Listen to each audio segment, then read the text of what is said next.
안녕하십니까. 송무권의 혼술입니다.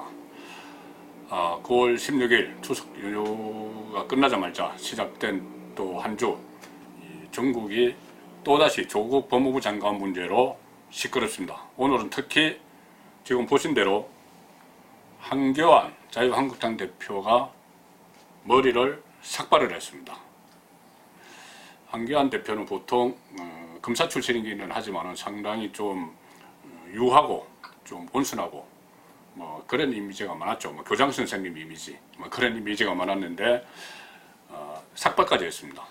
그리고 오늘부터 회의에서 양복을 안 입습니다. 양복을 입지 않고 점프 차림으로 회의를 주재로 하고 또 그 추석 연휴 기간에도 계속 서울역 같은 곳에서 1인 시위를 벌였죠. 혼자서 시위를 피켓 들고 시위 부르고 이렇게 했습니다. 자, 그래서 그러다가 오늘은 마침내 조금 전 오후 5시에 그 청와대 앞에 분수대 앞에서 조국 사퇴를 촉구하는 삭발식을 거행을 했습니다.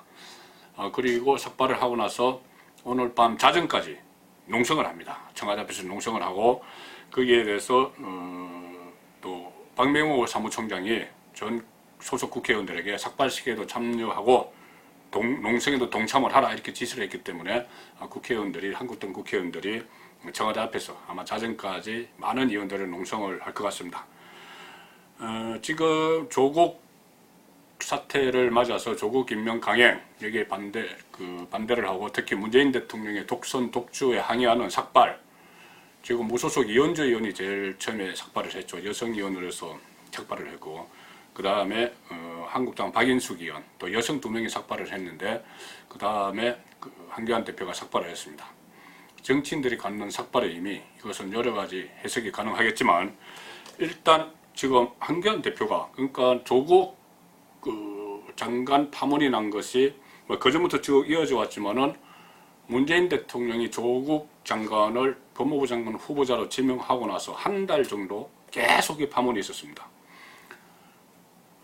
한교안 대표는 그 상황에서 뭐 장애투쟁도 하고 했지만은 지금 장관을 임명하고 또 며칠 지났는데 추석 연휴 지났는데 갑자기 삭발까지 감행한 이유가 뭘까? 조금 궁금해집니다. 자, 저는 여기서 해프 문제를 찾아왔습니다. 왜 이렇게까지 한교안 대표가 삭발을 하지 않을 수 없었는지. 자, 일단은 문재인 정권이 헌정을 유린하고 있다. 조국을 임명함으로 해서 조국 법무부 장관이 오히려 법치를 흔드는 그런 행태를 지금 보이고 있습니다.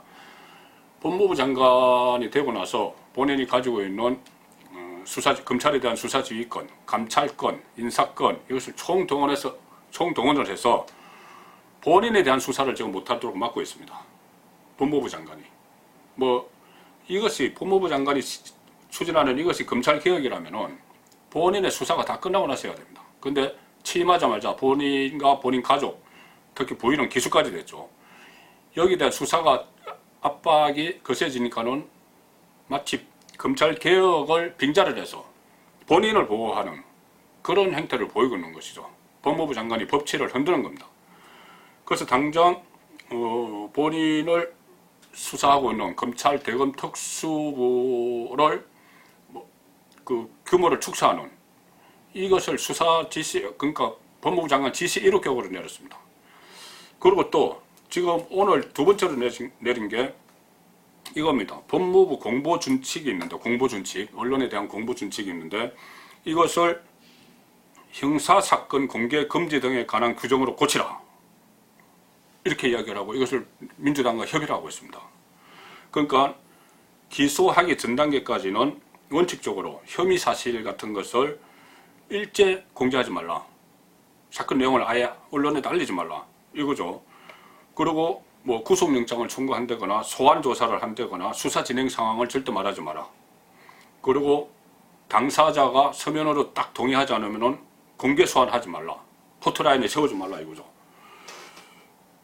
자, 이 부분이 두 가지 측면이 있습니다. 하나는 그래 이것이 일반인 사건 같으면은 인권 침해 요소가 있으니까 그렇게 합니다. 그렇게 해도 됩니다. 그런데 지금 권력청에 대한 수사는 이 공개로 해야지 국민들의 알 권리를 보장이 됩니다. 이런 큰 사건은 알려야죠. 국민들이 무엇에 대해서 지금 국가 검찰기관이 총동원돼서 하고 있는 게 뭔지 알아야죠. 그리고 또 하나는 조금 전에 말씀드린 대로 이것이 만약에 정말 필요하다면 법무부 장관 본인 수사가 끝나고 나서 해야 됩니다. 근데 지금 당장 이렇게 하는 것은 자기 방어용이죠. 또 하나, 이것이 지금 조국 맞춤형 검찰 만들기 아니냐. 그러니까 제가 지금까지 말씀드린 것이 특수부를 추수하고 수사 공개하지 않고 이것은 조국 법무부 장관 맞춤형 검찰 만들기인데, 특히 이 피의자를 포털 안에 안 세우고 수사 내용을 공개하지 않고, 이것은 최순실 특검 때 특검에 아예 대국민 보고 의무라는 걸 만들었습니다. 그때 지금 집권 세력 민주당이 주장해서 만들었죠. 그것을 기억하시겠지만 그때 최순실 특검에서 매일매일 브리핑을 했습니다. 매일매일 브리핑하고 또 이규철 특검보, 공보 담당 특검보까지 두고 최순실 매일매일 브리핑하고 또 청와대 관련 의혹들 다 이야기하고 마치 아직 수사 단계도 아닌 것을 막 이야기를 하고 그렇게 했죠. 그리고 또 문재인 정부 들어서도 이른바 소위 말하는 적폐수사를 하면서 마치 생중계하듯 다 했습니다. 청와대 안에서 무슨 문건이 나왔다고 그러고 마치 생중계하듯 다 했고 검찰 발로 피의 사실이 다 흘러나왔습니다.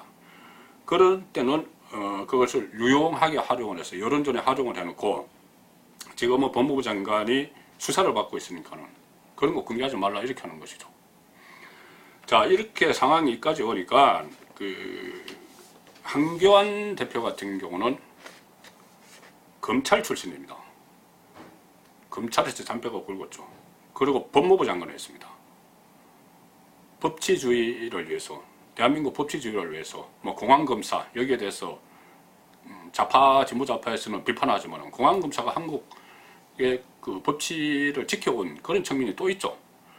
그래서 그런 상황에서 어쨌든 법치를 최우선을 하는 검찰 출신 한교안 대표, 또 조국 장관의 어쨌거나 정권은 다르지만 법무부를 조국 장관보다 먼저 이끌었던 입장, 선배로서 도저히 지금 상황 법무부 장관이 법치주의를 무너뜨리는 이런 상황을 볼 수가 없어서 말로 해도 안 되니까 삭발까지 감행했다.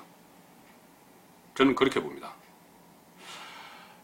자, 따라서 지금부터 아마도 한교안, 그러니까 한국당의 그 조국 낙마 투쟁, 또 나아가서는 이것이 문재인 정권에 대한 저항까지 연결이 될 겁니다. 이런 상황인데, 특히 내년 총선 앞두고 또 지금 정기국회 시작되고 이런 상황에서 한교안 대표의 삭발이 갖는 의미, 자, 과연 단순한 퍼포먼스일까요? 아니면은 반문재인 투쟁, 범보수 야당의 반문재인 투쟁의 서막을 날리는 그런 상징일까요? 지켜보겠습니다. 송건의 혼술이었습니다.